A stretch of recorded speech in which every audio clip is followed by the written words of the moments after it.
Senate will come to order. Good early morning to you.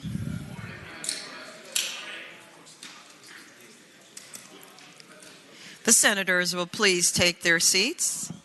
Those persons not entitled to the privilege of the floor will please retire to the gallery.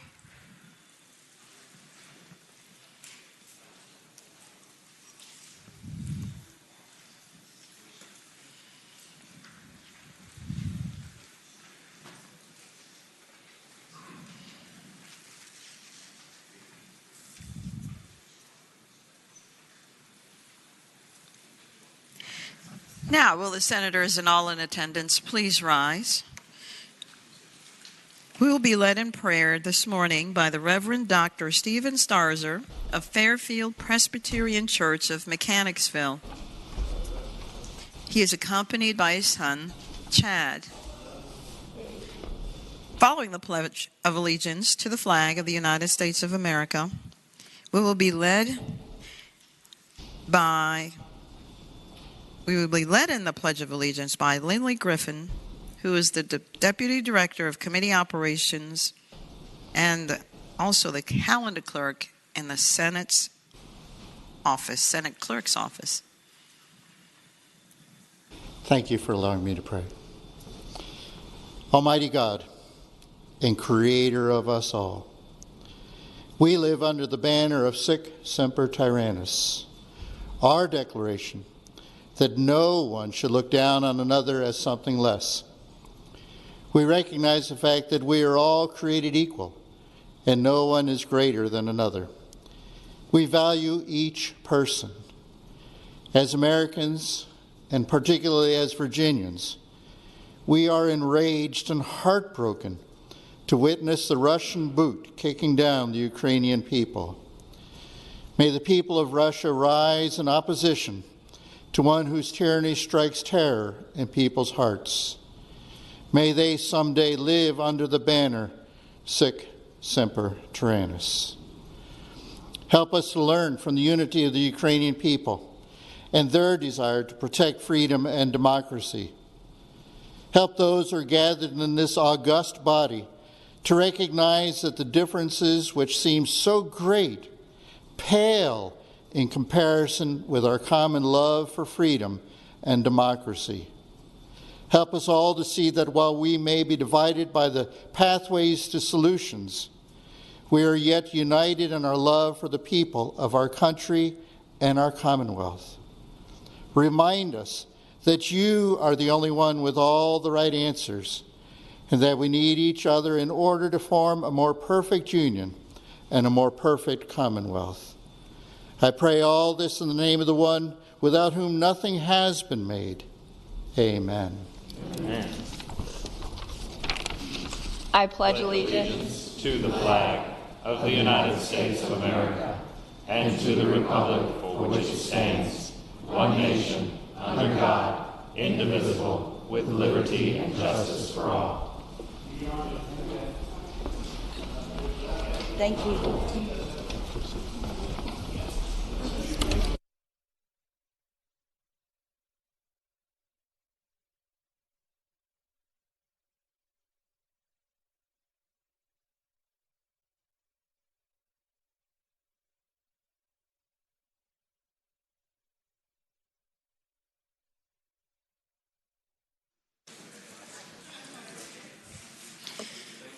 The clerk will call the roll.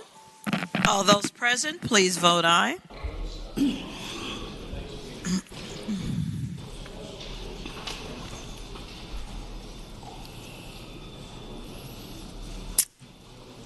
The clerk will close the roll. You have a quorum, Madam President. Senate Journal for Friday, March the 11th, 2022. The senator from Northern Fairfax County, Senator Howell, moves that the reading of the journal be waived. All in favor of waiving the reading of the journal will record their votes aye. Those opposed, no. Are the senators ready to vote? Have all the senators voted? Does any senator desire to change their vote? The clerk will close the roll. Ayes 29, noes 9. Ayes 29, noes 9. The reading of the journal is waived. The clerk will report any communications from the House of Delegates. Chair recognizes the senior senator from Fairfax County, Senator Sasslaw. Madam President, I move that we waive the reading of the communications from the House. The question is, shall the reading of the communication be waived? All in favor of waiving the reading of the communication from the House of Delegates will record their votes aye, those opposed no. Are the senators ready to vote? Have all the senators voted? Does any senator desire to change their vote? The clerk will close the roll. Ayes 37, noes 0. Ayes 37, no 0. The reading of the communication is waived. The clerk will now report any communication from the governor. We do not have any today, Madam President. Now comes the time in the morning hour when we are so willingly and exceptionally wanting to hear about our guests in the gallery. And so what will happen is your senator will call on you, and please rise at that time, and I will speak, and then we will applaud. And with that, I now call on the senator from Hanover, Senator McDougall. Thank you, Madam President. Madam President, I rise for the purpose of an introduction. The senator has the floor. Madam President, we have with us in the gallery Dr. Reverend Stephen Starzer and his son, Chad. Reverend Starzer is with the Fairfield Presbyterian Church and brought us the prayer this morning, reminding us that no matter what your station is, no matter what your profession is, we are all fallen, and that we receive the gift of Christ. And that's the way to success, and not works or actions. But Madam President, as we go through this final day with that prayer, reminding us of the challenges yet to come, but the opportunities that still are waiting for us, ask that you offer him the warm welcome of the Senate. Please stand, Reverend. Thank you for your prayer. What you said about the Ukrainians, and the fact that here in Virginia, our motto is "Thus always unto tyrants," and that someday you hope and we hope that they will be able to say the same, is a reminder that we're all Americans, and when they hit one of us, they hit all of us, and then we would absolutely fight together because we're family. So thank you for that reminder. And senators, let us give him and his son the warm welcome of their Senate.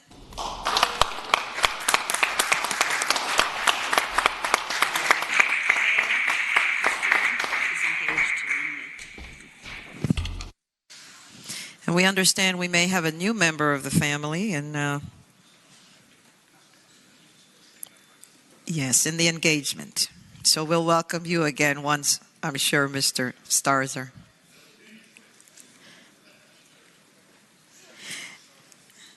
Is there any other business for the morning hour?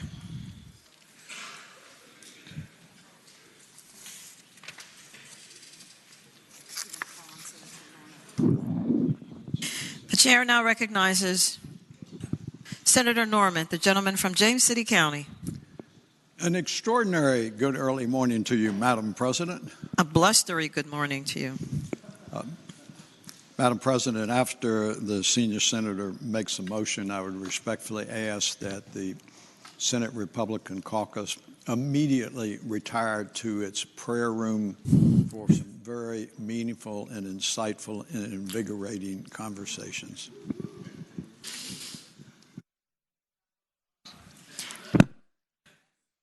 No seances today. The gentleman from... Madam President, I would move that we stand in recess till 10 o'clock. The Senate is in recess until 10 a.m.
Chair recognizes Senator Edwards, the gentleman from Roanoke City.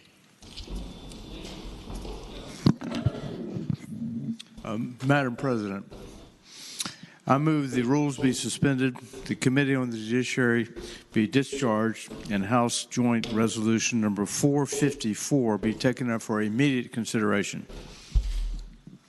The question is, shall the rules be suspended, the Committee on the Judiciary be discharged, and House Joint Resolution number 454 be taken up for immediate consideration? All in favor of the motion will record their votes aye. Those opposed, no. Are the senators ready to vote? Have all the senators voted? Does any senator desire to change their vote? The clerk will close the roll. Ayes 40, no 0. Ayes 40, no 0. The rules are suspended and the committee discharged to take up the resolution for immediate consideration. Chair recognizes the senator from Northern Chesapeake, Senator Spruill.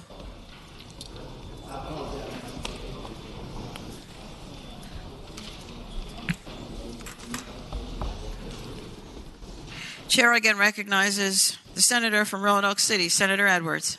Madam President, I move that the resolution be agreed to.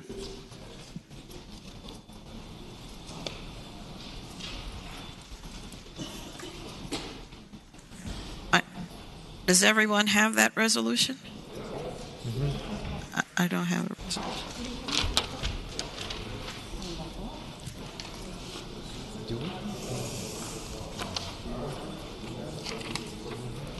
It's green. It's green. It's green.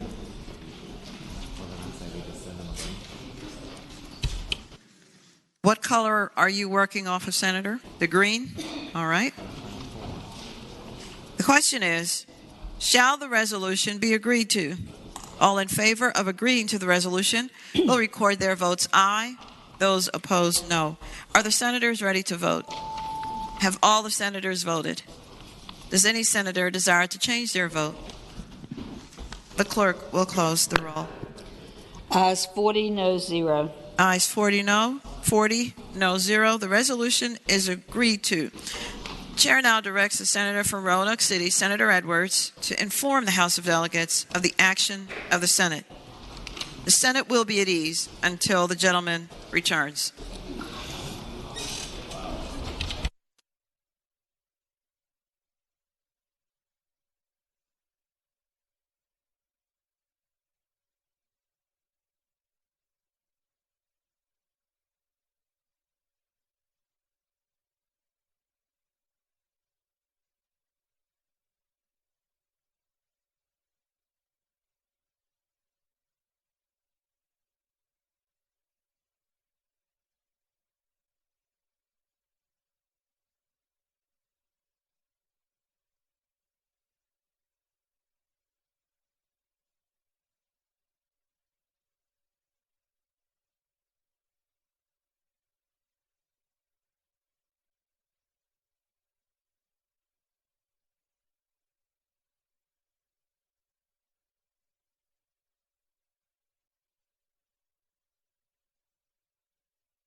The time for the joint order for a certain judicial election has arrived, and the Senate on its part is ready to proceed with the execution of House Joint Resolution number 454. Nominations are now in order for a judge of the respective circuit court.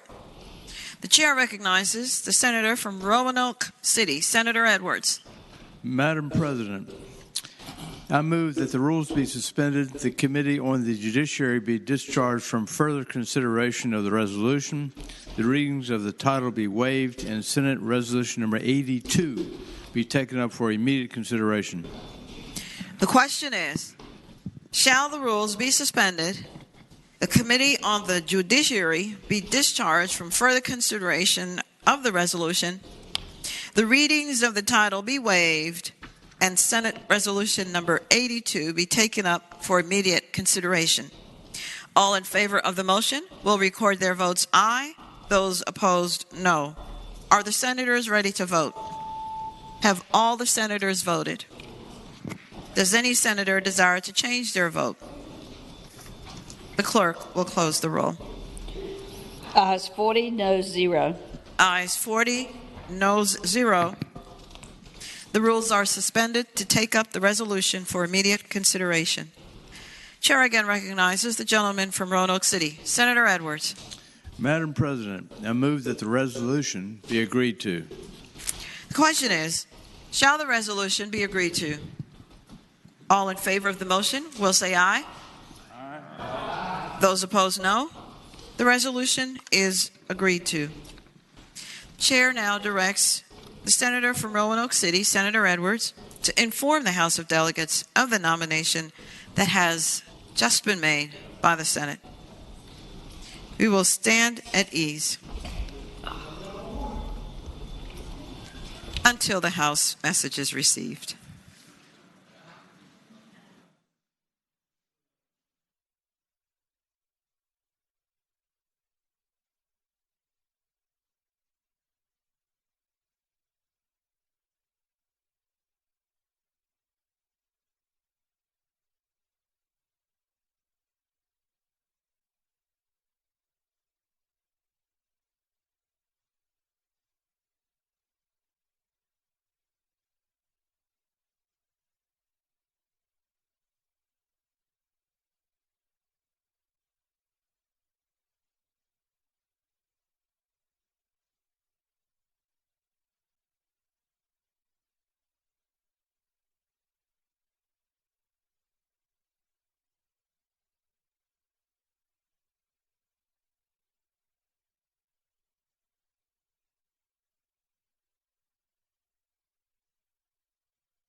Sergeant at Arms. Madam President, a message from the House.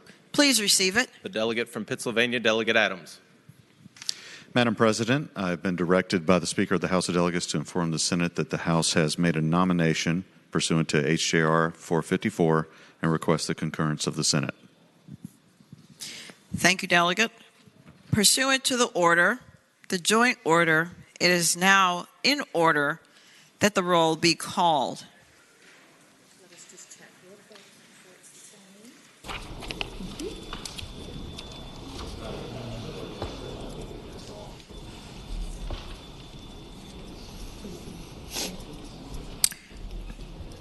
It is in order. All in favor of the nominee of the Senate as named by Senate Resolution number 82 to be a judge of the respective circuit court will record their votes aye. Those opposed, no. Are the senators ready to vote? Have all the senators voted? Does any senator desire to change their vote? The clerk will close the roll. Ayes 40, no 0. Ayes 40, no 0. The chair now appoints Senators Sorovel, McClellan, and Peake, the committee on the part of the Senate to count and report the vote of each House in each case. The Senate will again stand at ease until the committee returns.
The Senate will return to order. Now then, the joint order under House Joint Resolution number 454 will be resumed. The clerk will read the report of the committee to count the vote. The committee has reported as follows. Number of votes necessary to elect. In the House of Delegates, 51. In the Senate, 21. Chair recognizes the gentleman from Roanoke City, Senator Edwards. Madam President, I move that the reading of the report be waived. The question is, shall the reading of the report be waived? All in favor of the motion will record their votes aye. Those opposed, no. Are the senators ready to vote? Have all the senators voted? Does any senator desire to change the vote?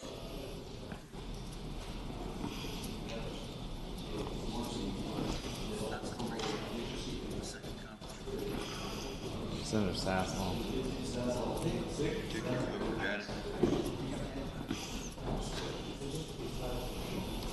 The clerk will close the roll. Ayes 40, no 0. Ayes 40, no 0. The reading of the report is waived. Those named in the report as having received the majority of the vote of the members elected to each House of the General Assembly are duly declared elected as a judge of the respective circuit court for the term that has been set forth. I don't understand. Just,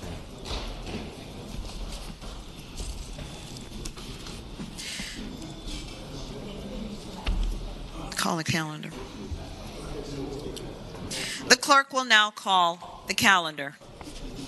Senate calendar for Saturday, March the 12th, 2022.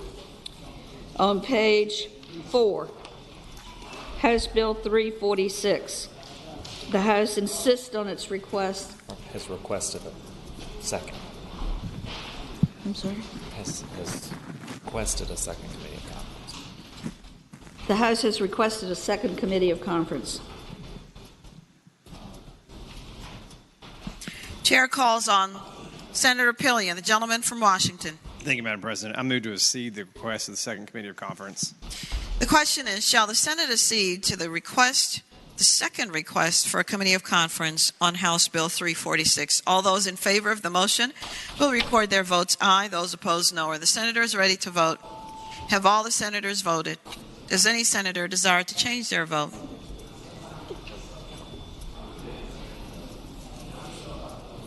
The clerk will close the roll. Ayes 40, no 0. Ayes 40, no 0. The Senate accedes to a second request for a committee of conference. You read that. You read that. Sorry.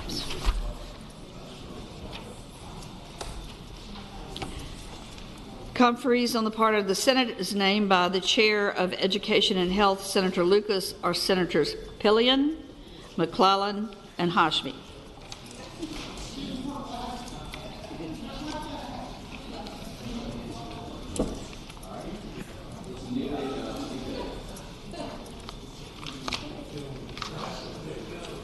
The Senate is at ease, temporarily.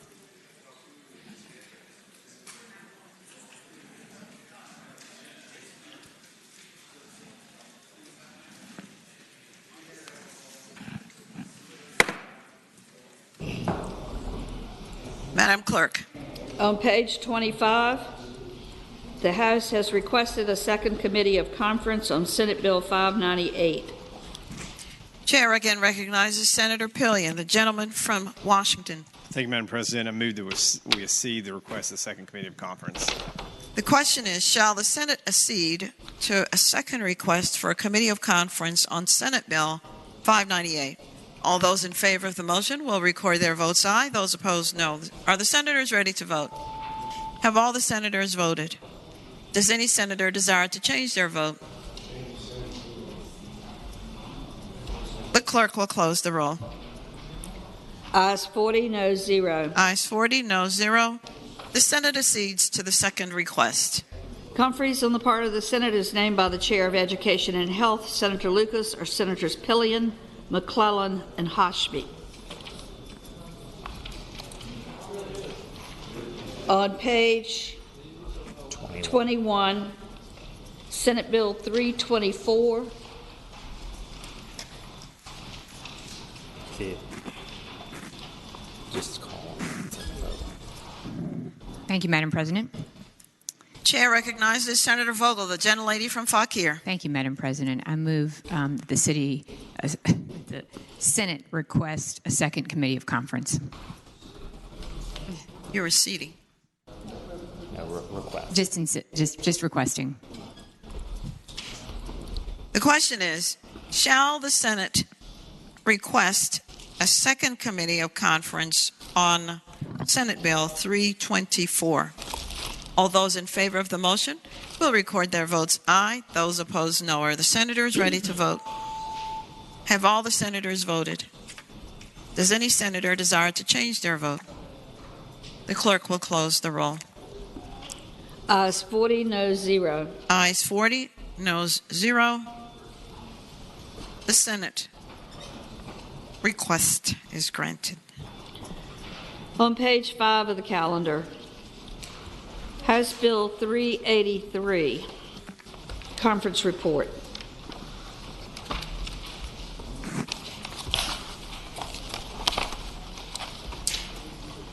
Chair recognizes Senator Lucas, the gentlelady from Portsmouth. Thank you, Madam President. Madam President, I move that the Senate adopt the House Conference Committee report. The question is, yes. Please proceed with your explanation. Yes, ma'am. Madam President, what this report does is we've accepted their report, and what it does, it provides compensation for wrongfully incarcerated individual, and in this particular case, it provides relief in the amount of $1,579 to Joseph Carter, who was wrongfully convicted of first-degree murder, attempted robbery, and statutory burglary. The question is, shall the Senate adopt the conference committee report?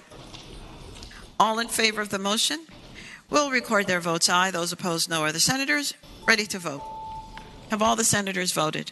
Does any senator desire to change their vote?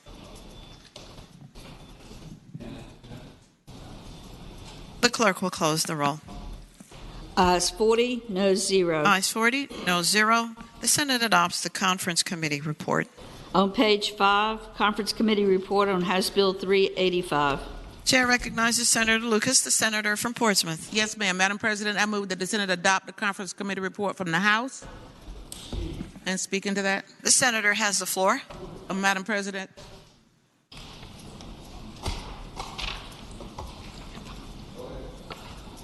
The senator may continue. Yes, thank you. Provides relief in the amount of $1,226,568 to Bobby James Mormon, Jr., who was wrongfully incarcerated of attempted malicious wounding and firearm-related charges.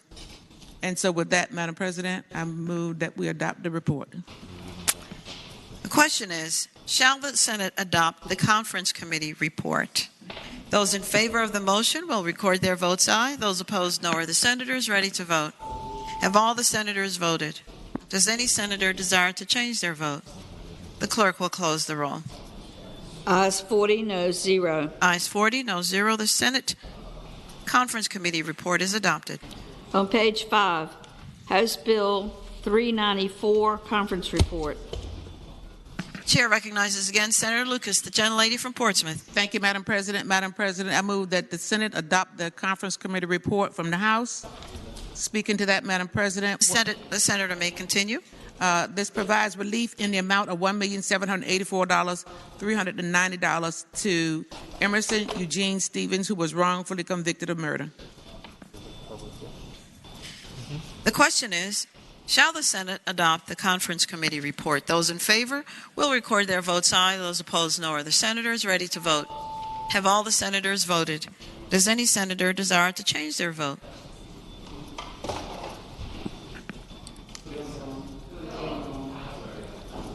The clerk will close the roll. Ayes 40, noes 0. Ayes 40, no 0. The report is adopted. On page 6, conference committee report on House Bill 397. Senator Lucas, the senator from Portsmouth. Thank you, Madam President. Madam President, first of all, I move that the Senate adopt the conference committee report. Yes, ma'am. Okay, Madam President, it modifies the formula. Senator may continue. Thank you. House Bill 397, what the conference committee report does, it modifies the formula for compensating wrongfully incarcerated persons to equal $55,000 per year of incarceration adjusted for inflation. And what it's supposed to do, Madam President, it moves it to where it conforms with the CPI index. The question is, shall the conference committee report be adopted? Those in favor will say aye. Will record their votes aye. Those opposed, no. Are the senators ready to vote? Have all the senators voted? Does any senator desire to change their vote? The clerk will close the roll. Ayes 40, no 0. Ayes 40, no 0. The report is adopted. On page 6, Conference Committee report on House Bill 431. Chair recognizes Senator Boysko, the senator from northwestern Fairfax County. Thank you, Madam President. I move that we adopt the conference report. And speaking to the bill. The senator has the floor. Thank you, Madam President. This provides an exception to the prohibition of the qualified health plans providing state-mandated health benefits that are not provided in essential health benefits packages for state-mandated health benefits enacted no later than July 2020. This is the formula for people who, mainly children who have genetic issues and they cannot eat regular food. This simply allows the policies to cover that. The version that we have empowers them to continue to do that. We passed a bill last year that did, and there is no fiscal impact to this. And I move that we adopt it. The question is, shall the conference committee report be adopted? Those in favor will record their votes aye. Those opposed, no. Are the senators ready to vote? Have all the senators voted? Does any senator desire to change their vote? The clerk will close the roll. Ayes 40, no 0. Ayes 40, no 0. The report is adopted. On page 7, Conference Committee report on House Bill 565. Chair recognizes Senator Mason, the gentleman from Williamsburg. Thank you, Madam President. Madam President, I move we accept the conference report. And speaking of that motion. Senator has the floor. Thank you, Madam President. Madam President, this bill originated as the Advanced Manufacturing Talent Investment Plan, and we had laid out a structure and a lot of guidance and really tried to figure out how we were going to do it from the start. After going through finance and having a conversation, they determined we just should establish the investment fund this year, spend the next year setting up the structure, get a little money in the fund, and hopefully get this thing going. That's what the conference report does, and so I hope it'll be the pleasure of the body to adopt the report. The question is, shall the conference committee report be adopted? Those in favor will record their votes aye. Those opposed, no. Are the senators ready to vote? Have all the senators voted? Does any senator desire to change their vote?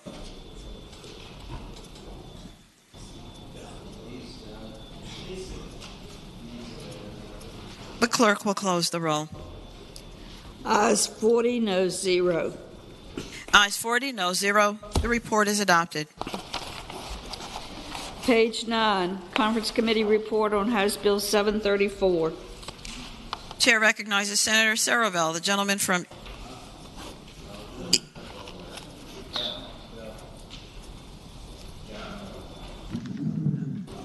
Chair recognizes Senator Bell, the gentleman from Loudoun. Thank you, Madam President. I'll speak to the changes on this bill. This is the FOIA bill. The senator has the floor. Thank you, Madam President. There's a number of things we've addressed, and I want to thank everyone who's been a part of this to try to make this bill a better, very complex subject matter. A couple of things that we did, there was some concerns about the definition of immediate family members, and in this substitute, what we've done is define that to include stepchildren and other members of extended family that were not clear before, and that's found in lines 23, 24 of the bill. There's also was concerns by several advocacy groups that if agents of attorneys were working, they would not have access to records. We specifically define agents in the bill to allow that to them to continue to help, particularly in petitions, writ of innocence. That's on line 61. There was also some concern about those who had represented themselves pro se. We added a provision for that, line 65. The post-conviction relief, we addressed that by adding pardons to the list of disclosure in line 60. And also, we separated the injunctions where anyone could file for an injunction to prevent a disclosure, both by notifying family members and providing a procedure for that injunction. The other issue is if there's a disagreement among family members, they would use the injunction. So if one family member would want to release and one family member wouldn't, it would go to the circuit court for adjudication of that dispute. Again, I think we try to work this bill as hard as we can to try to find a balance. It's a difficult and sensitive subject to find a balance between what's appropriate to release and what isn't, while protecting the privacy and, frankly, to prevent victims and their families from further suffering. And with that, I move that we accept the conference report. Chair calls on Senator Eben, the gentleman from Alexandria. Thank you, Madam President. Speaking against adoption of the report. The senator has the floor. Last year, we took action to make an important change by requiring, when FOIA'd, that police and prosecutors have to look at what's in criminal case files and decide what parts of it they must release, what parts they can still withhold, and what parts they're prohibited from releasing. And it isn't like we flung the door open so wide now that every record has to be turned over every time. No, we said there are 6 factors, 6 possible harms that might apply to some of the closed records so that they don't have to be turned over. In the original bill in lines 69 to 78, or in the code, it says that records that would interfere with an ongoing investigation don't have to be released, nor do records that constitute an unwarranted invasion of personal privacy, and that's a pretty broad exception. Ones that would reveal confidential sources, or ones that would endanger the life or physical safety of any individual. These are broad exceptions that have been used by law enforcement over the 8 months since this law has gone into effect. Plus, and this is important, we also said in stricken language found in lines 123 to 127 of your conference report that photos or recordings depicting a victim cannot be disclosed to anyone except the victim or their family. And I just want to be clear that the current law prohibits the release of photos of crime victims. Yet, despite all of those precautions and recognition of the important interests of police and prosecutors, just 8 months later, we're being asked to go back to a time when no sunlight could shine on those files. Now, we've all heard the heart-wrenching stories from the families of 2 high-profile murder victims from Charlottesville who support this bill. They speak of the pain they've endured since their loved ones were taken so unexpectedly and brutally from them. Not a one of us in this room isn't moved by their stories. But I'm going to ask that when you vote, that you remember 5 things. First, if you are shot or injured by the police, it's not clear that you can get a video for public release in a timely fashion. Second, if you have a bad apple police officer, one who's been officially decertified, the public and the press won't be able to explore their other cases. This would just weaken trust in the police. Third, their anxiety over being asked for interviews of the families by trashy TV shows or murder groupies penning graphic descriptions of the murders, those things will not stop even if this bill passes. Fourth, when asked for examples of when FOIA had been used to release traumatizing photos, the Commonwealth's attorneys who testified in support of the bill did not have any examples. And last year, finally, fifth, we heard from the families of the people killed in the Virginia Beach municipal shooting who spoke forcefully in favor of this very law that we're being asked to undo. They've been back this year testifying against HB 734.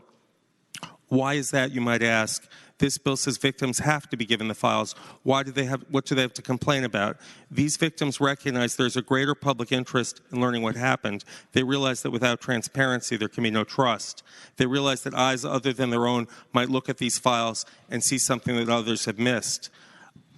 Personally, if someone in my family had been victimized in one of these tragic ways, I don't know that I'd want the file, but I would want others to investigate. They realize that they may not have the time, resources, or bandwidth that a reporter, writer, or advocate has to dive deep into the files to fully understand what happened. They're thinking not only of themselves, but of all of us. We should listen to them. We should reject this attempt to yank these files out of the sunlight and shove them back behind a dark curtain where only a select few may ever see them. We should give the law a chance to work and stay in the company of states as diverse as Tennessee and Connecticut that allow access to the closed investigative files in the hands of police and prosecutors. I ask that we vote no. Chair recognizes Senator Somerville, the gentleman from Eastern Fairfax. Thank you, Madam County. President. Speaking briefly to the conference report. The senator has the floor. Thank you, Madam President. First, I just want to say that I appreciate the work that was done on this conference report. I gave a list of about 10 things that I thought would make the bill better, and there's a few things that got put in the bill, and I appreciate those efforts. I voted green to get this bill into conference, not because I supported the bill, but to do some work on it, and that was honored, and I appreciate that. I second everything the senator from Alexandria said, and what's disappointing to me is that there is a way to address the concerns of these victims without completely undoing what we did last year. And I guess that's not the approach the body's going to take, and that's unfortunate because I think it will undermine trust in law enforcement by passing this. But I'm still opposed to this bill, and I would hope the body would as well. But I think the writing's on the wall where this is going. Chair recognizes Senator Stewart, the gentleman from King George. Thank you, Madam President. Speaking to the conference committee report. The senator has the floor. Thank you, Madam President. I hope that everybody will adopt this conference committee report. We worked really hard on this, and we spent a great deal of time. The gentleman from Loudoun, myself, even the gentleman from Eastern Fairfax, to try to solve as many issues that were out there. I do just want to briefly address a couple that the gentleman from Alexandria brought up. If you believe you've been injured by a police officer, you are a victim. And under this bill, the conference report today, you can use this law to get at that information to get redress in that.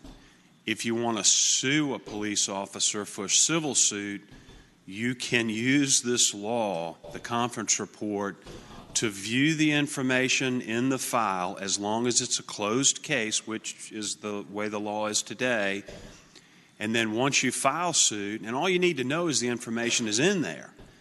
Once you find out the information is in there, you then file your suit and you use the court's subpoena power to get the information and use it in your case in chief. And so we did give thought to that, and we did preserve that. If you're not a victim and you have a bad policeman, we have a remedy for that as well, and it's called a prosecutor and a special grand jury. And it's a much better way to go at this anyway. You bring those attentions to the prosecutor. Sometimes you have a special prosecutor appointed if you want through the court. You impanel a special grand jury in that jurisdiction, and that special grand jury has the power to subpoena everything there is anywhere. And there's no limit on that. And that's really how you get at that. This FOIA law, I know a lot of lawyers use it for that reason, but I don't think that that's ever what FOIA was really intended for. Others may disagree with me on that. You have broader authority, I believe, with subpoena power than you do anyway, so we get at that. And then the one other issue I heard talking about these victims, you couldn't get pictures of a person who'd been murdered. And certainly there was a provision that said if you could show it was an unwarranted invasion of privacy, you could potentially block them getting the interview where a child's mother describes what happened to the police, or bloody clothes or a bloody room or something like that. But I'm not even sure what an unwarranted invasion of privacy is against an individual who's a homicide victim. I don't know how you prove that case. So all we've done here is give a little more protection for victims while still providing the ability of those who have been wronged or harmed to get that information to try to undo that harm that was done to them. What it still does is it just doesn't give it to any third party on the street who wants to walk in and look at a closed criminal file. And I would submit to this body that that is a policy decision we should all agree with. And make no mistake about it, that's really what we do in this bill.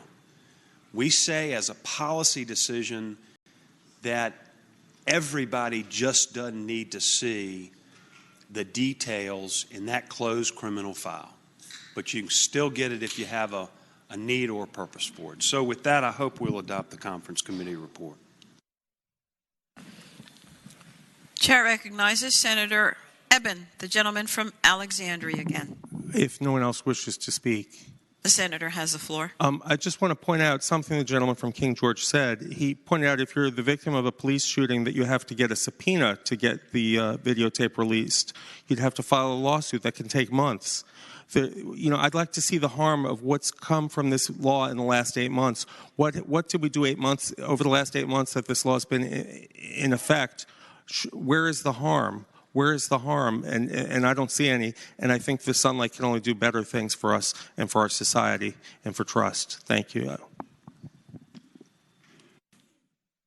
The question is, shall the conference committee report be adopted? Those in favor of the motion will record their votes aye. Those opposed, no. Are the senators ready to vote? Have all the senators voted? Does any senator desire to change their vote?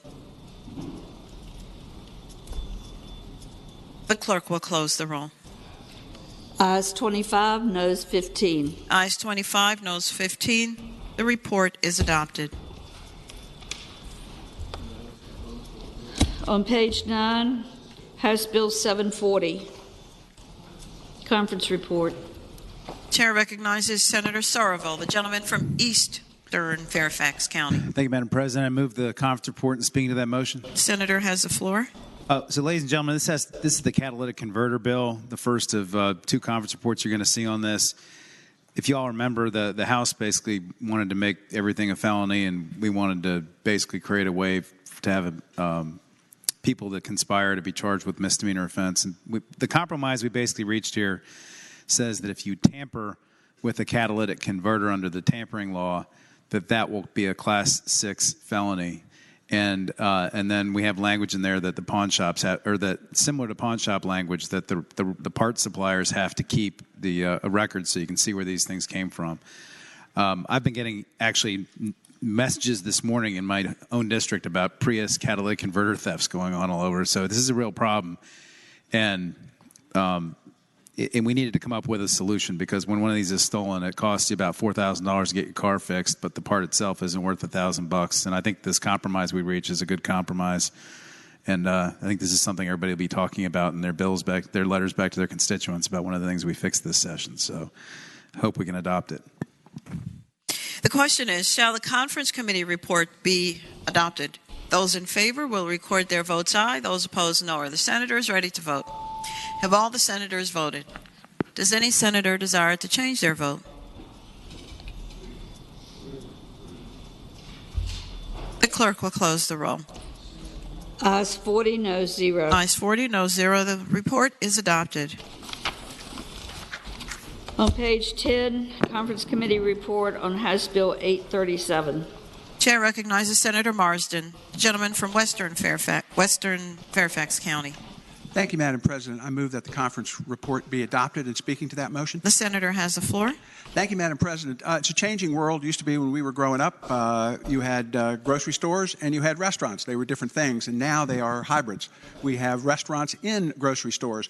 Typically in Virginia, VDAX does the inspections of grocery stores, and in many places restaurants.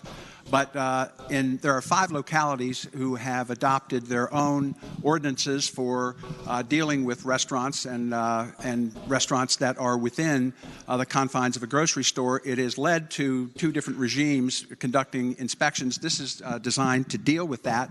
But because the localities are still a little bit concerned with some of the bandwidth issues and the depth of the inspections at VDAX, what we've done is carved out those 5 localities for a delayed enactment until January 1st, 2023, so they can continue discussions with VDAX to make sure that the inspections will meet the standards that that they currently have in their organizations.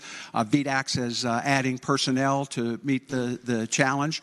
And in January 2023, everybody will be under the new protocols. And with that, I renew my motion that the conference committee report be adopted. Thank you. Chair recognizes Senator Favola, the senator from Arlington. Thank you, Madam President. Madam President, I rise to speak to the conference report, and I will be speaking in opposition. The senator may continue. Thank you, Madam President. I represent two of the localities that actually have a higher set of inspection standards. So there's several localities that actually have standards above what the state health inspections require. And those jurisdictions are Alexandria, Arlington, Falls Church, Fairfax County, the city of Fairfax, and Norfolk.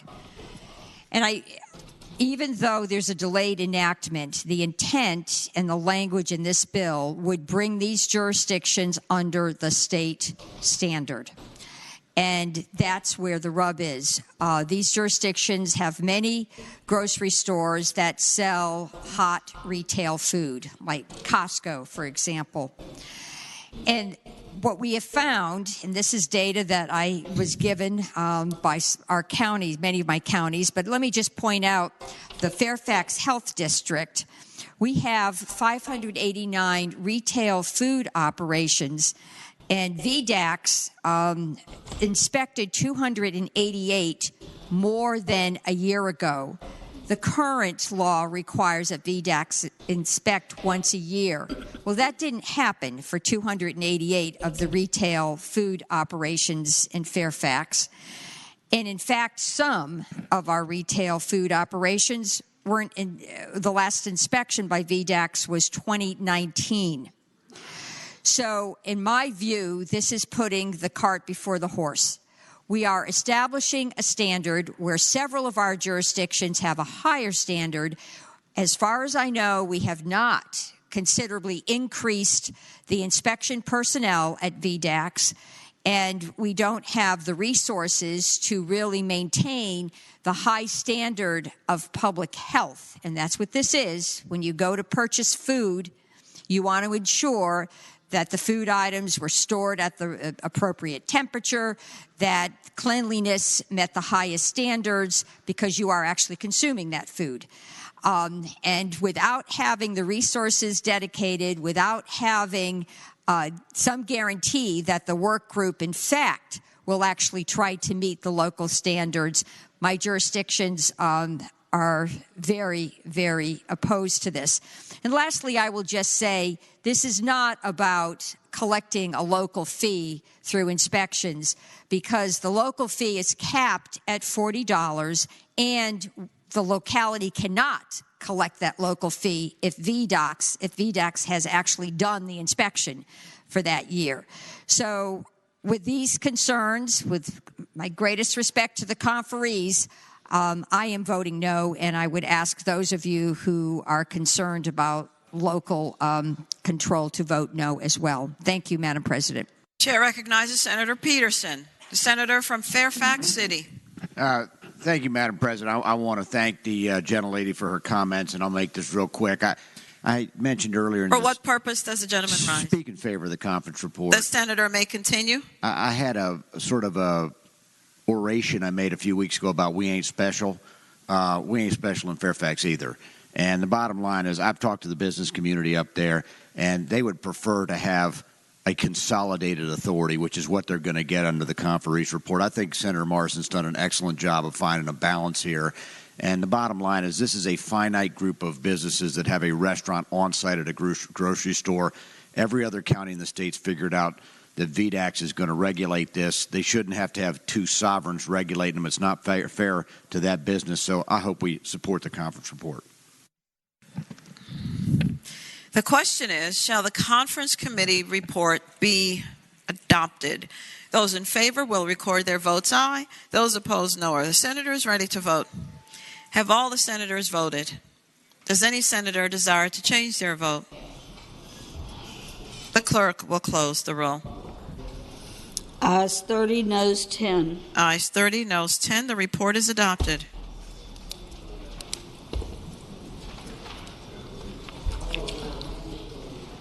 Conference Committee report. Chair recognizes Senator. On 902. Beg pardon, Madam President. I'm waiting. Madam Clerk. House Bill 902 on page 10. Chair recognizes the Senator from Augusta. Thank you, Madam President. I move that we adopt the Conference Committee report and like to speak to that. The Senator has the floor. Thank you, Madam President. This bill has worked its way through the process, and what the Conference Committee report would provide that there would be a referendum this fall on whether or not the courthouse for Augusta County would remain in the city of Stanton or whether it would be moved out to Verona in Augusta County. There's a large backstory on this, Madam President, but the bottom line is the current facility is inadequate for court requirements, and the chief judge of that circuit has issued an order that basically says something must be done. I have worked with the delegate who represents Stanton, who happens to be a longtime resident of Stanton, former mayor of Stanton, and we've agreed to a plan whereby a process would allow for the development of plans for keeping it in Stanton or moving it to Augusta County. Obviously, a little bit of controversy there, but in this instance, we think we're being fair, and I think the interests of Stanton have been represented fair as we work through this. We had a little bit of blip yesterday on some language, but we got that ironed out in conference, and so I would hope we will adopt this Conference Committee report. The question is, shall the Conference Committee report be adopted? Those in favor will record their votes aye. Those opposed, no. Are the senators ready to vote? Have all the senators voted? Does any senator desire to change their vote?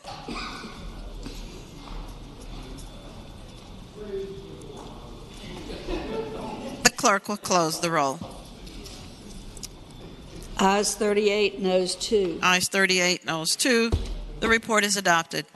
Page 13, House Bill 1254. Chair recognizes Senator Lucas, the senator from Portsmouth.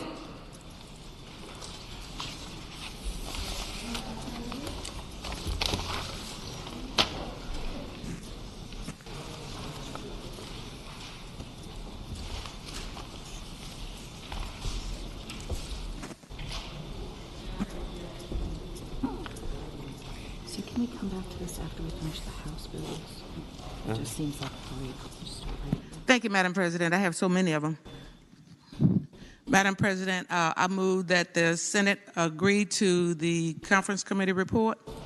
Yes, ma'am. Okay. Madam President, House Bill 1254 is another of the wrongful incarceration bills, and this one provides relief in the amount of $371,933.87 to Eric Wheatley, who was wrongfully convicted of murder.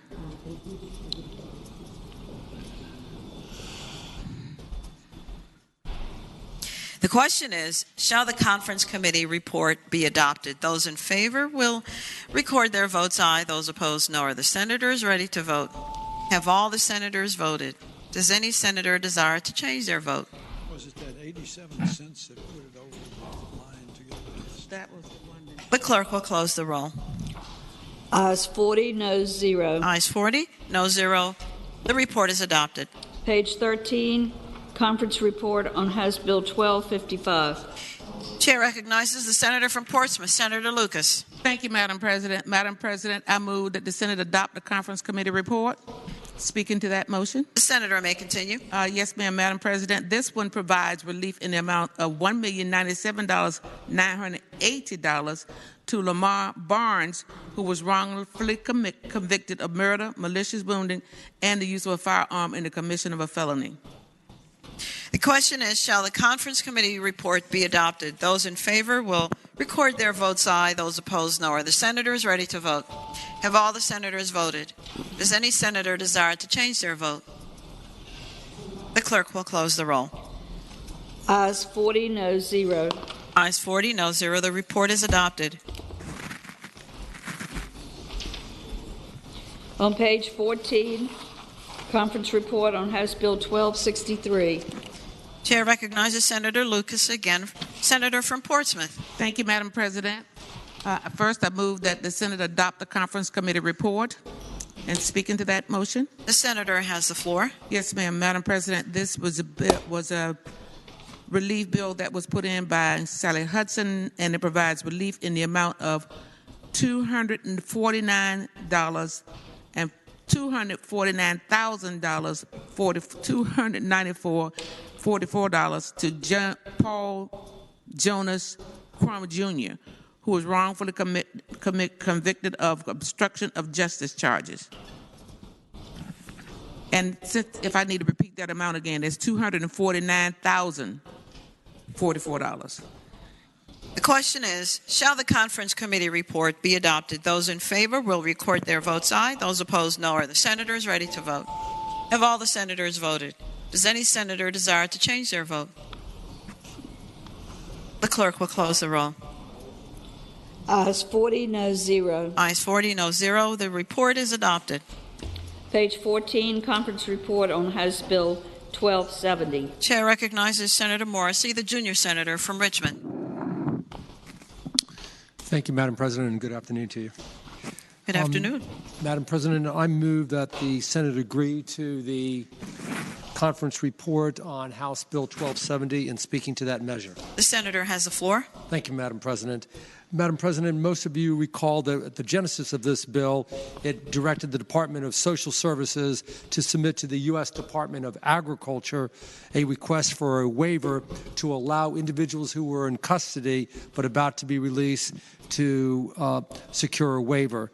That bill has morphed into a conference report that basically turns it into a Section 1 work group report with a work study to be reported back by December 1st, 2022. I'd ask that the body support it. The question is, shall the Senate adopt the conference committee report? Those in favor will record their votes aye. Those opposed, no. Are the senators ready to vote? Have all the senators voted? Does any senator desire to change their vote? The clerk will close the roll. Ayes 40, no 0. Ayes 40, no 0. The report is adopted. On page 17, conference committee report on House Bill 1358. Chair recognizes Senator Lucas, the gentlelady from Portsmouth. Thank you, Madam President. This is another compensation bill for wrongfully incarcerated person. This one provides relief in the amount of $426,237 to Jerome Michael Tillman, who was wrongfully convicted of robbery, wearing a mask, and use of a firearm in the commission of a felony. The question is, shall the conference committee report be adopted? Those in favor of the motion will record their votes aye. Those opposed, no. Are the senators ready to vote? Have all the senators voted? Does any senator desire to change their vote? The clerk will close the roll. 0. Ayes 40, no 0. The report is adopted.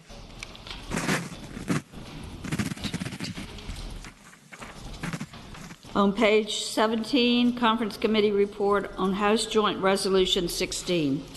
Chair recognizes Senator Lewis, the gentleman from Accomack. Madam President, I move adoption of the conference committee report and speaking to that motion. The senator has the floor.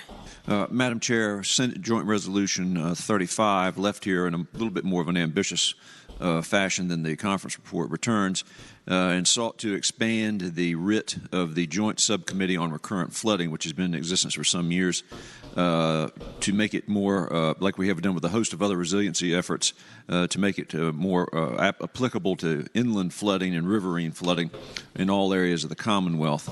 We also have provided for expansion of the membership of the committee.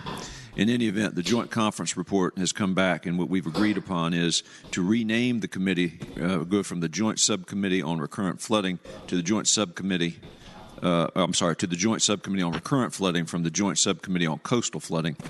to deal more with inland flooding and riverine flooding issues. And we also put a sentence in there that expands the mission to indicate that, again, consistent with what we've done with other resiliency efforts and making it applicable Commonwealth-wide.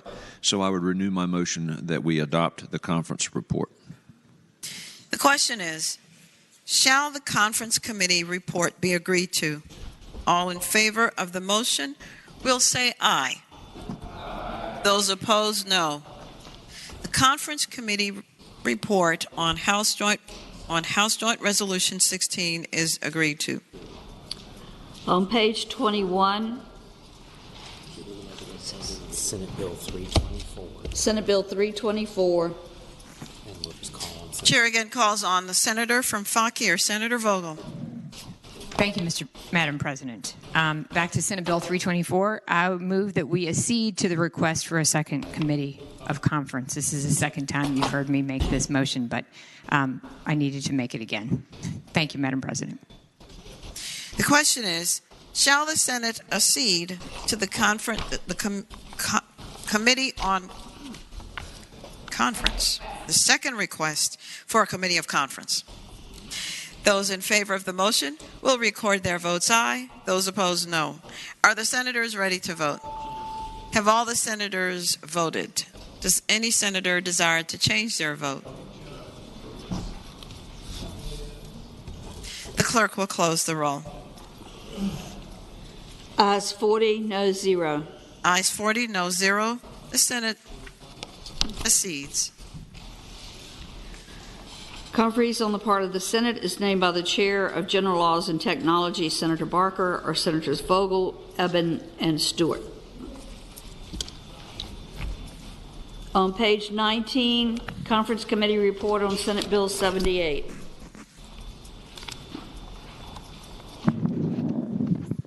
Chair recognizes the gentleman from James City County, Senator Norman. Thank you, Madam President. I rise to ask the body to accept the conference committee report on Senate Bill 78 and speaking to that matter. Senator may continue. Ladies and gentlemen of the committee, this was a bill dealing with driver education programs which would have required a parent to participate in an online or in person for 90 minutes. The House had concerns about parents that might have multiple children, and the example they used were 3 children, and would they have to go through the driver education experience 3 times? What they did was amended it to an opt-in provision. This has been prevalent in Planning District 8 for many years with some success. Being a realist, on very rare occasions, this is what I would call incremental advancement, and I would respectfully request that you approve the conference committee report on Senate Bill 78. The question is, shall the conference committee report be adopted? Those in favor will record their votes aye. Those opposed, no. Are the senators ready to vote? Have all the senators voted? Does any senator desire to change their vote? The clerk will close the roll. Ayes 40, no 0. Ayes 40, no 0. The report is adopted. On page 20, Conference Committee report on Senate Bill 198. Chair recognizes Senator Mason, the gentleman from Williamsburg. Thank you, Madam President. Madam President, I move the Senate adopt the conference report. And speaking to that motion. The senator has the floor. Thank you, Madam President. Madam President, members, this was the bill as we are attempting to deal with folks that continually come to court with minor crimes, and we know that they have mental illness. But they're being charged with crime. 60% of the people at Eastern State Hospital are there for competency restoration, 40% of those for misdemeanors. And so we're trying to get to a larger picture solution. This is a first step solution. I thank the senator from Bath and the senator from King George for the help. We knew this was a work in progress when we sent it down the hall. We completely changed many elements of it, meaning mostly having it just apply to misdemeanors, petty larceny, trespassing, destruction of property, drunken public, disorderly conduct, and failure to appear, which are on the list every single year. So this is just an effort to take folks out of the criminal system, put them in a civil in more of a civil path and get them mental health treatment that they need and not send them to a place to have them restored only to go back to General District Court some 60 days later for a minor crime. So I, again, appreciate the help of the Conference Committee and the work done down the hall and ask that you adopt the conference report. The question is, shall the Conference Committee report be adopted? Those in favor will record their votes aye. Those opposed, no. Are the senators ready to vote? Have all the senators voted? Does any senator desire to change their vote? The clerk will close the roll. Ayes 40, no 0. Ayes 40, no 0. The report is adopted. On page 20, Conference Committee report on Senate Bill 283. Chair recognizes Senator Hanger, the gentleman from Augusta. Thank you, Madam President. I move that we accept the Conference Committee report. I'd like to speak to that. The senator has the floor. Thank you, Madam President. We just passed the comparable House bill to this, but while I was trying to explain that, I think both the majority and minority leader interrupted me, asking me just to get on with moving the courthouse if we were going to do it. So I would like to add one more fact, which I think is important, about our dear old Augusta County Courthouse. If you go into the dusty records room of the Augusta County Courthouse, you will find a deed, which is the original deed for the city of Pittsburgh, Pennsylvania, which was a part of Augusta County when they established Fort Duquesne many, many years ago. So with that bit of information, I hope you will support this Conference Committee report.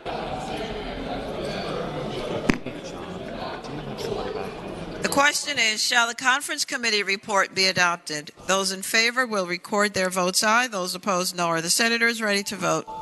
Have all the senators voted? Does any senator desire to change their vote? The clerk will close the roll. Ayes 38, noes 2. Ayes 38, noes 2. The report is adopted.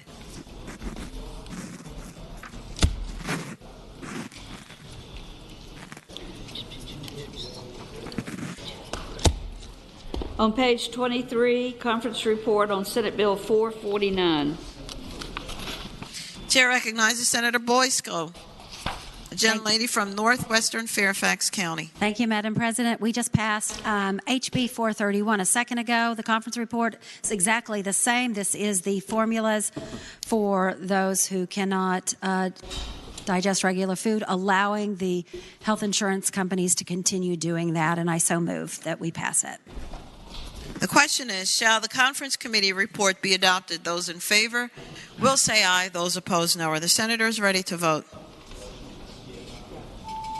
Have all the senators voted? Does any senator desire to change their vote?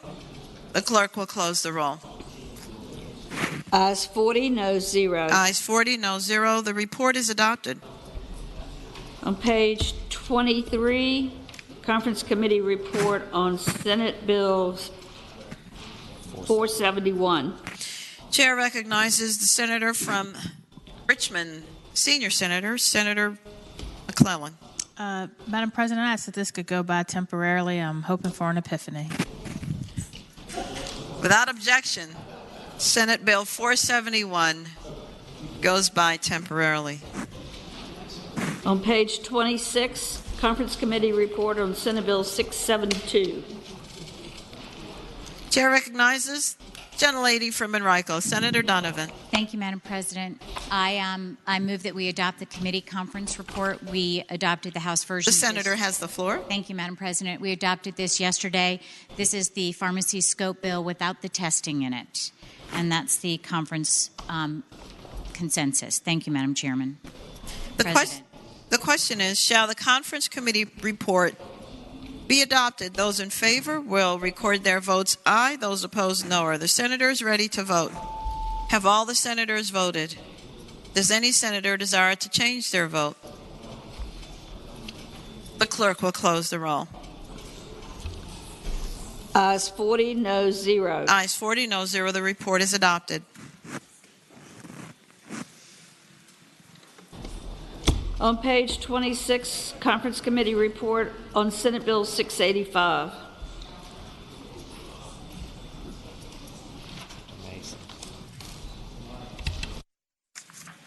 Chair recognizes the senator from Williamsburg. Thank you, Madam President. Madam President, I move we adopt the conference report and speaking to that motion. The senator has the floor. Thank you, Madam President. This is the Advanced Manufacturing Talent Investment Fund, just the Senate version. The House version we just approved a few minutes ago, 40-0.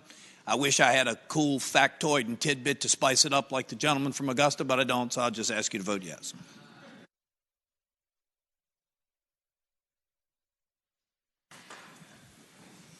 The question is, shall the conference committee report be adopted? Those in favor will record their votes aye. Those opposed, no. Are the senators ready to vote? Have all the senators voted? Does any senator desire to change their vote? The clerk will close the roll. Ayes 40, no 0. Ayes 40, no 0. The report is adopted. On page 27, Conference Committee report on Senate Bill 729. Chair recognizes the senator, the gentleman from Mecklenburg, Senator Ruff. Thank you, Madam President. This is the same bill that we just passed. For what purpose does the gentleman rise? Speaking to the bill. The senator has the floor. This is the same bill that we passed a few minutes ago dealing with catalytic converters.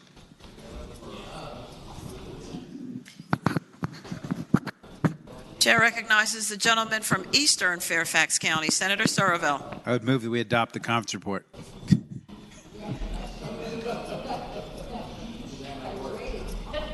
The question is, shall the conference committee report be adopted? Those in favor will record their votes aye. Those opposed, no. Are the senators ready to vote? Have all the senators voted? Does any senator desire to change their vote? The clerk will close the roll. Ayes 40, no 0. Ayes 40, no 0. The report is adopted. On page 27, Senate Bill 755, conference report. Chair recognizes Senator Lucas, the gentlelady from Portsmouth. Thank you, Madam President. Madam President, I move that the Senate adopt the conference committee report. The senator may continue. Yes, ma'am. Madam President, what this measure does, it restructures how a wrongfully incarcerated person is compensated. And the conference committee report changed two things. One, it changed how much of the funds the a wrongfully incarcerated person receives up front. So rather than 20%, now it's 25% up front. And the annuity amount has been reduced to 10 years. That's pretty much the essence of the bill of the committee conference committee report. So with that, again, I move that the conference committee report be adopted. Chair recognizes Senator Morrissey, the gentleman from Richmond City. Thank you, Madam President. Would the gentlelady yield for a question? The senator from Portsmouth yield. Yes, ma'am, I'll yield. Senator Morrissey has the floor. I know the gentlelady has handled several of these matters today. Are we now at a posture where it's a formula approach to an individual who has been wrongly incarcerated, meaning that they're given a certain amount of money for every year they're wrongfully incarcerated, or do we consider certain aggravating circumstances in making an award? Senator Lucas has the floor. Thank you, Madam President. Madam President, I will respond to the junior senator from Richmond City. Yes, that is correct, because what the bill initially asked for was $55,762 per year, and we were trying to get that up to $65,000, so we came somewhere in the middle. So it is based on a formula, not what the crime is per person. All right, I thank the lady. Chair recognizes Senator Norman, the gentleman from James City County. I am rising for a question of the Senator Lucas, please. Senator, will you yield? Yes, ma'am, I yield. I'll start. Senator from James City County. Madam President, I'll start by apologizing to her, and I should have awakened much earlier in the process. I know that a number of years ago, before we started reconstituting the formulary approach, that there was a provision that we had in these bills that terminated the payments if, in fact, an individual was convicted of a subsequent felony. Do you know whether or not that is included in these bills? And once again, I apologize for catching you short on that. Senator Lucas has the floor. Yes, Madam President, I would respond to the senator from James City County that the wrongfully incarcerated person, the bill, let me see, it creates an income tax subtraction statement. Madam President, I'll withdraw the question. Madam President, I honestly don't know. Would you like to take it by temporarily? Madam President, no, ma'am. I withdraw my question. Madam President, I'd just like to say that I don't recall what the previous. The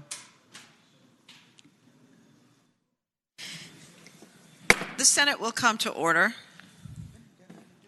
Senator Lucas, I don't know what it was previously. All I know is what is in the Conference Committee report now. The question is, shall the Conference Committee report be adopted? Those in favor will record their votes aye. Those opposed, no. Are the senators ready to vote? Have all the senators voted? Does any senator desire to change their vote?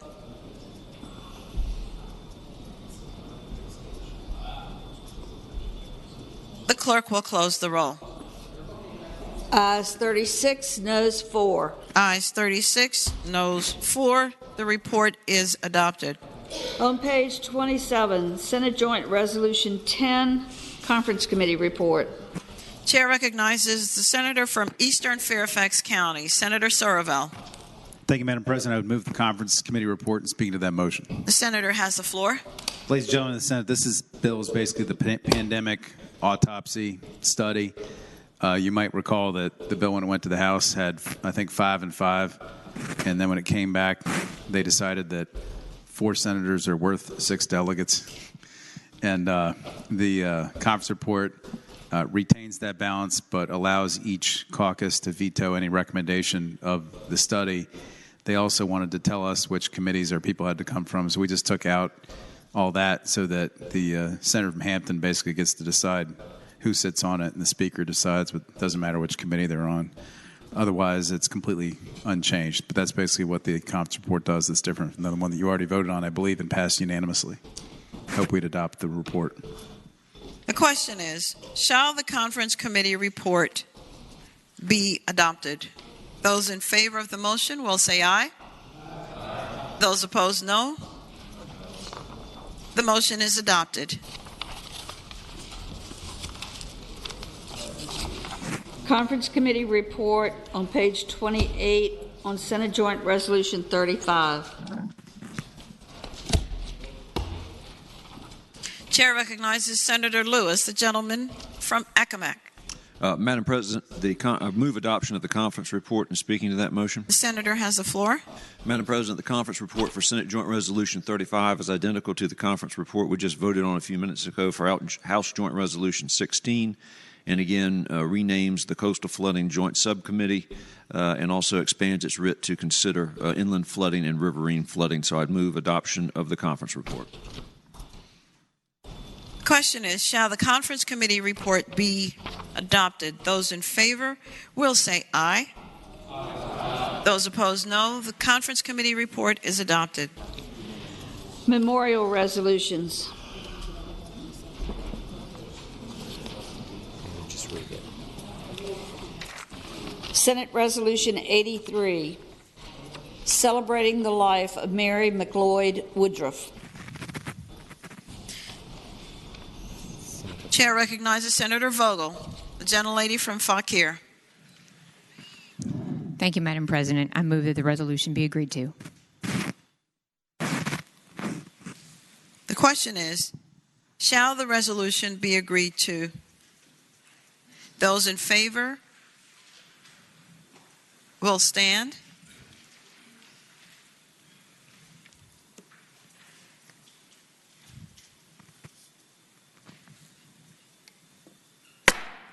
The resolution is agreed to.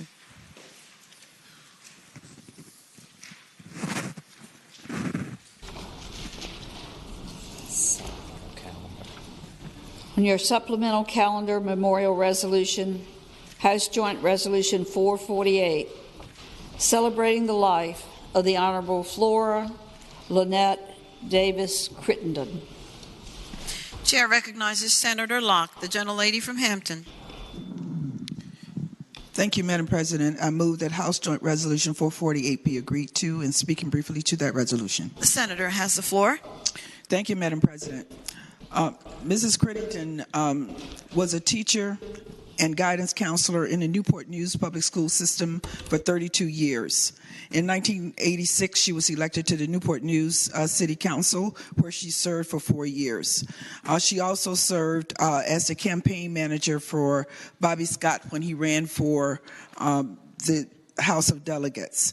And once Congressman Scott was elected to the state Senate, she then supported him for that role and then ran for the House of Delegates herself in 1993, where she was elected and served for 11 years.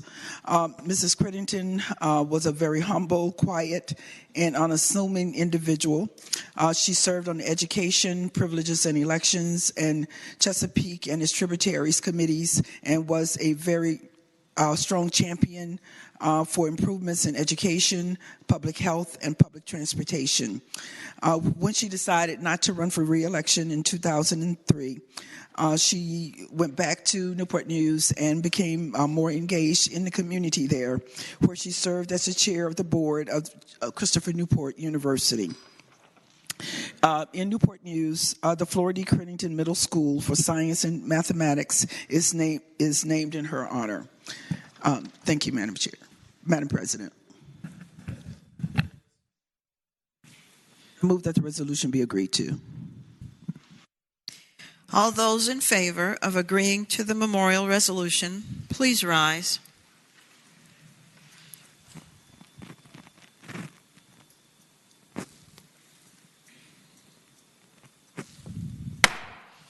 The resolution is agreed to. Commending resolutions.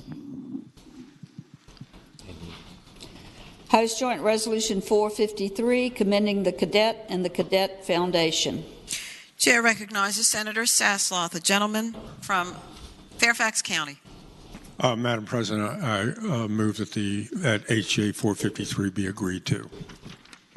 The question is, shall the resolution be agreed to? All in favor of agreeing to the resolution will say aye. Aye. Those opposed, no. The resolution is agreed to. Senate Resolution 84, commending the Cave Spring High School boys basketball team. Chair recognizes Senator Suderline, the gentleman from Roanoke County. Thank you, Madam President. I move that the Senate agree to Senate Resolution 84, commending Cave Springs basketball championship. The question is, shall the resolution be agreed to? Those in favor of agreeing will say aye. Aye. Those opposed, no. The resolution is agreed to. Senate Resolution 85, commending the Carroll County High School girls basketball team. The Chair recognizes Senator Suderline, the gentleman again from Roanoke County. Thank you, Madam President. I move that the Senate agree to Senate Resolution 85, commending Carroll County's basketball championship. The question is, shall the resolution be agreed to? All those in favor of agreeing will say aye. Aye. Those opposed, no. The resolution is agreed to.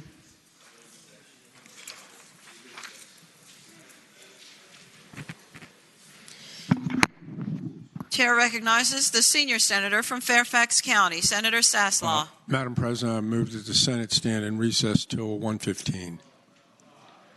Senator Norman, the senator from James City County.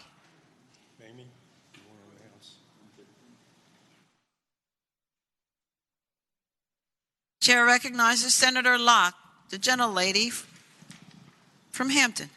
Thank you, Madam President. Upon recess, that the Democratic caucus could meet in Senate Room 1, please.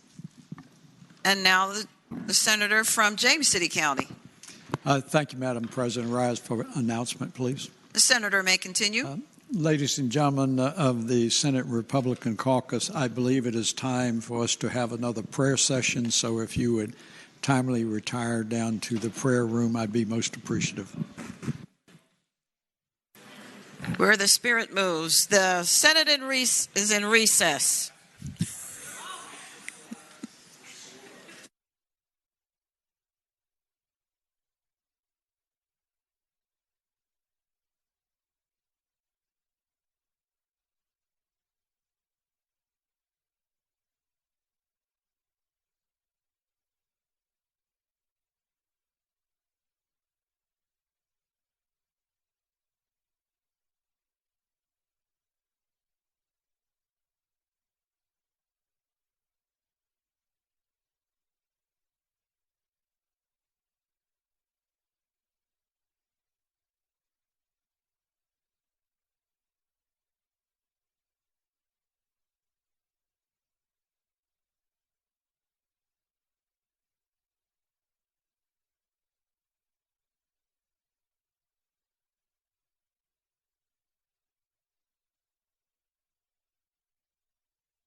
Senate will come to order. Sergeant at Arms, Madam President, a message from the House. please receive it. The delegate from Scott, Delegate Kilgore.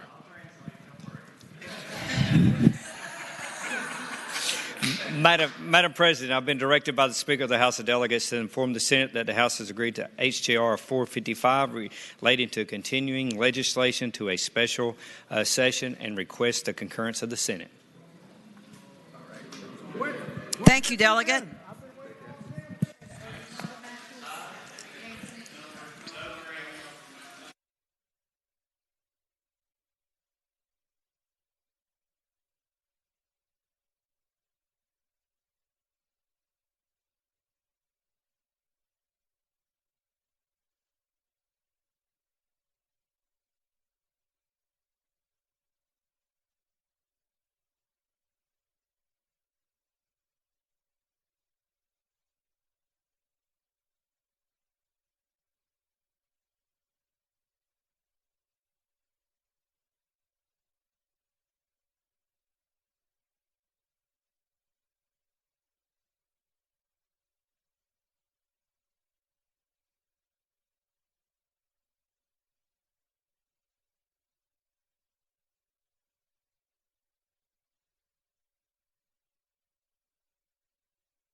The chair calls on Senator Locke, the gentlelady from Hampton.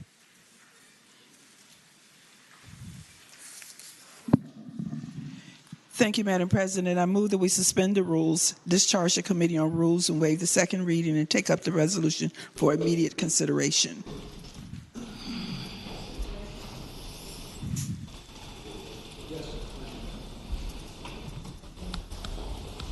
The question is, shall the Senate suspend the rules, discharge the Committee on Rules, waive the second reading, and take up the resolution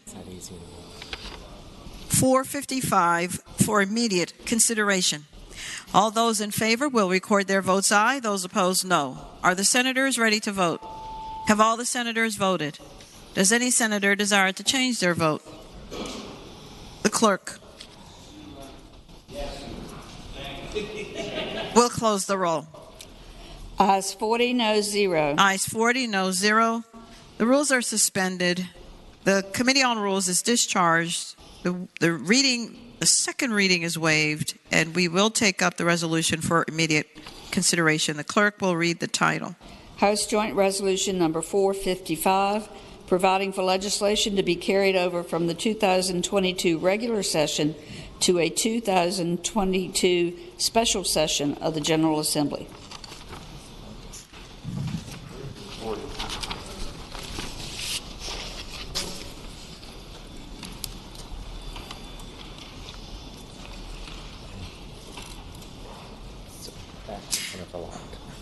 Chair recognizes again Senator Locke.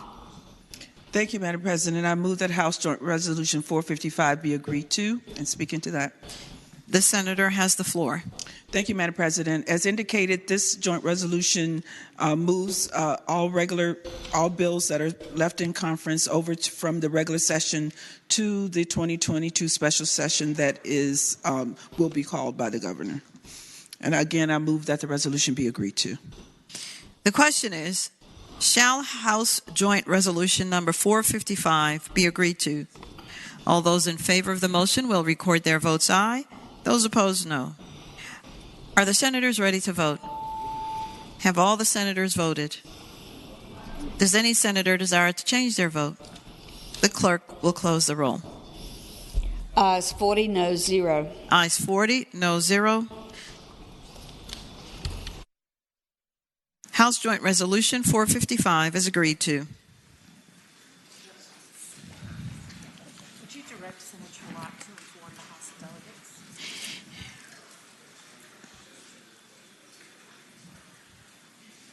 Senator Locke is now directed to please inform the House of Delegates of the vote.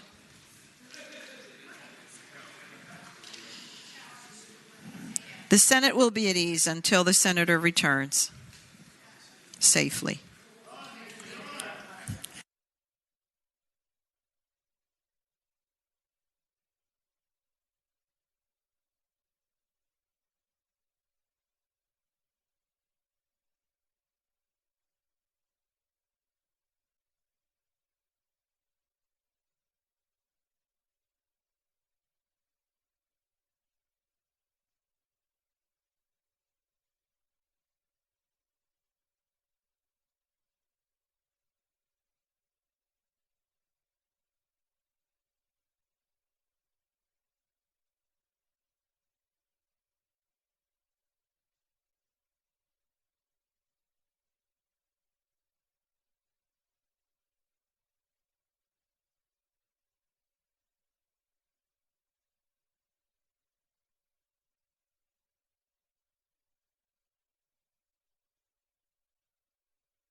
gentlelady from Hampton having safely returned, the chair now recognizes the senior senator from Fairfax County, Senator Saslaw.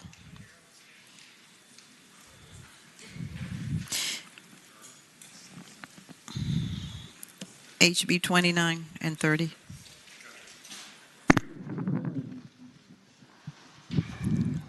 Madam President, and more or less in conjunction with what we just voted on the HJR 455,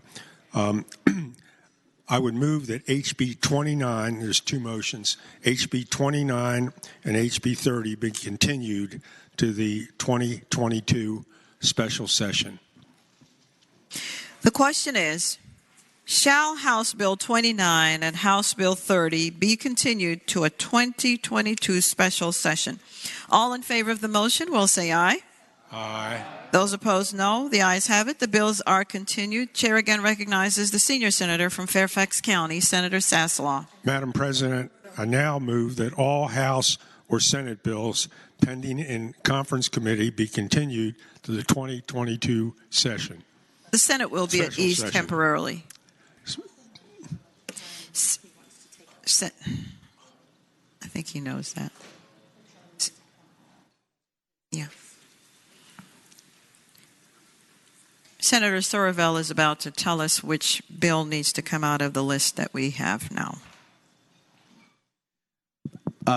The chair recognizes the senator from Eastern Fairfax County. Madam President, I would ask that Senate Bill 348, the conference report on that, be taken up today and not carried over. There's $75 million of federal money at stake that if it doesn't become law this year, could become a problem. And so I'd like to at least try and vote that today. Is the conference report here? Yeah. Okay. All right. Then withdraw your motion. I'll repeat it. That the motion would be that all House bills or Senate bills pending conference committee be continued to the 2022 special session, with the exception of House Bills Senate Bill 348. The question is, shall all House or Senate bills in conference committee be continued to a 2022 special session except Senate Bill 348? All in favor of the motion will say aye. Aye. Those opposed, no. The ayes have it. The bills are continued. We have a message from the House. Sergeant at Arms. Madam President, the delegate from Scott, Delegate Kilgore. Please receive it. Madam President, I've been directed by the Speaker of the House of Delegates to inform the Senate that the House has agreed to HJR 456 relating to adjournment sine die and request the concurrence of the Senate 456. I think. Okay.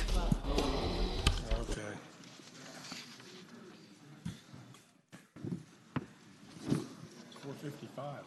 We were both wrong. You didn't understand what he said? Huh? That's 8. What's 837? And I said 454, and it turns out it was 455. No, the gas bill. What's the? No. You meant to say 455. Madam Chair. Chair recognizes Senator Peterson, the gentleman from Fairfax City. Madam Chair, I do believe at the desk you have a conference report for House Bill 1257. That's been continued, sir, unless you want to take that. Well, I'd like to get that done now if we could, before that fragile coalition. We've already passed it in the House. Madam President.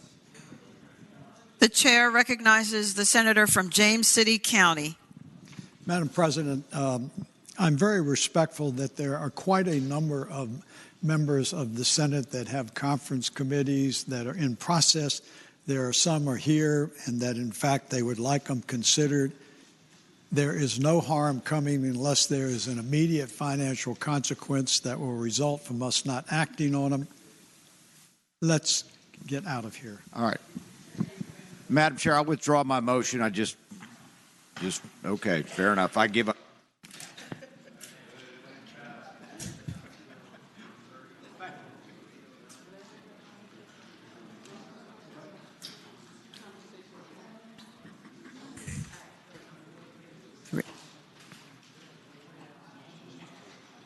Chair now recognizes Senator.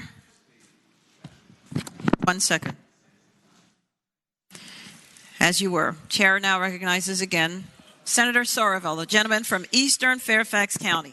Thank you, Madam President. I move the conference report and speaking to that motion. The senator has the floor. Thanks. Ladies and gentlemen of the Senate, as I said a moment ago, this is that bill about child support that the federal government is making us do, where they're going to revoke about $75 million a year of child support enforcement funding they give us. And basically the amendments mainly take the Senate position with one exception, is that the original bill said that if you're locked up because you beat up the person you pay child support to or the child you pay child support for, or you're locked up because you don't pay child support, you wouldn't get the benefit of it. It takes that language out because the federal government's making us take it out. And I don't like it, but it's what the feds are making us do. And if we don't pass this, we lose $75 million. And I suspect there's going to be governor's amendments on this also. So I would hope we would pass this or else it'll be really ugly. The question is, shall the Senate adopt conference committee report on Senate Bill 348? All those in favor of the motion will record their votes aye. Those opposed, no. Are the senators ready to vote? Have all the senators voted? Does any senator desire to change their vote? The clerk will close the roll.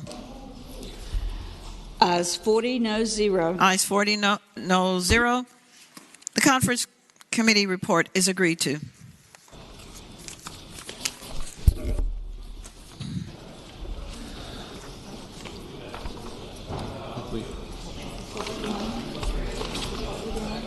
The Senate is temporarily at ease.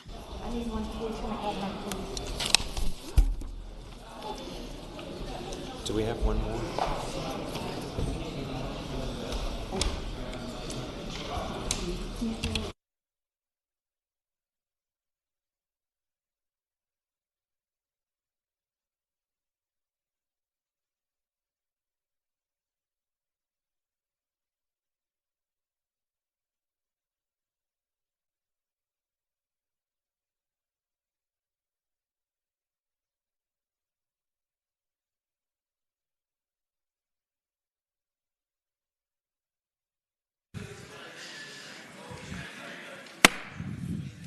The Senate will come back to order.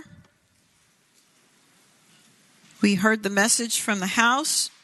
Being procedural, then, the resolution will be taken up for immediate consideration. The clerk will please report the resolution.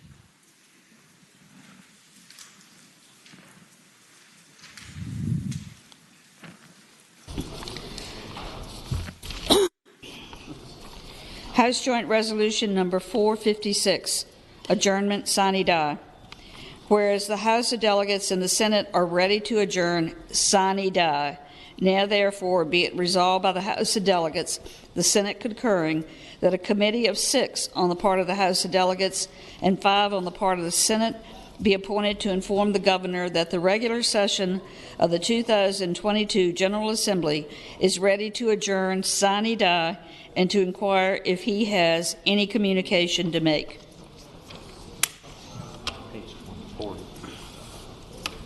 The question is, shall the resolution be agreed to? As many as are in favor of agreeing to the resolution will say aye. Aye. Those opposed, no. The resolution is agreed to. The senior senator from Fairfax County, Senator Saslaw, will please inform the House of Delegates of the action of the Senate.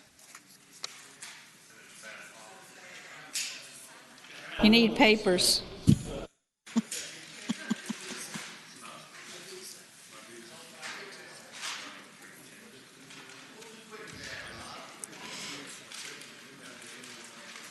The chair now appoints the senior senator from Fairfax County, Senator Saslaw. The senator from Portsmouth, Senator Lucas. The senator from Hampton, Senator Locke. The senator from James City, Senator Normant. The senator from Bedford, Senator Newman.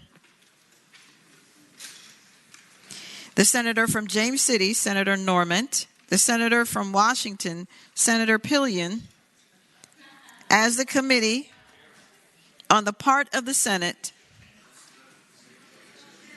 to inform the governor that the General Assembly is ready to adjourn sine die and to inquire if he has any further communications to make.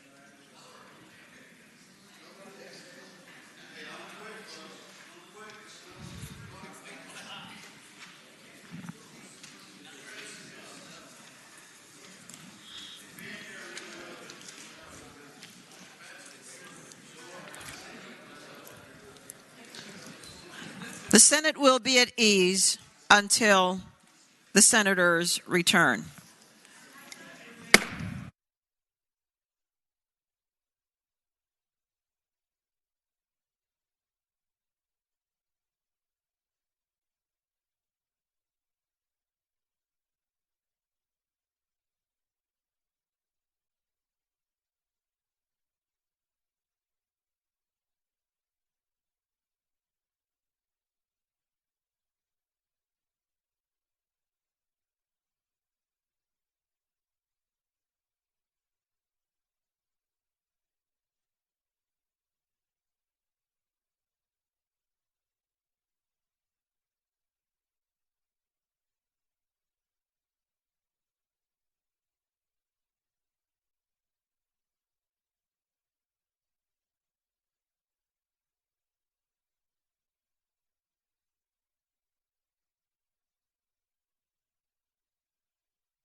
We have not yet adjourned.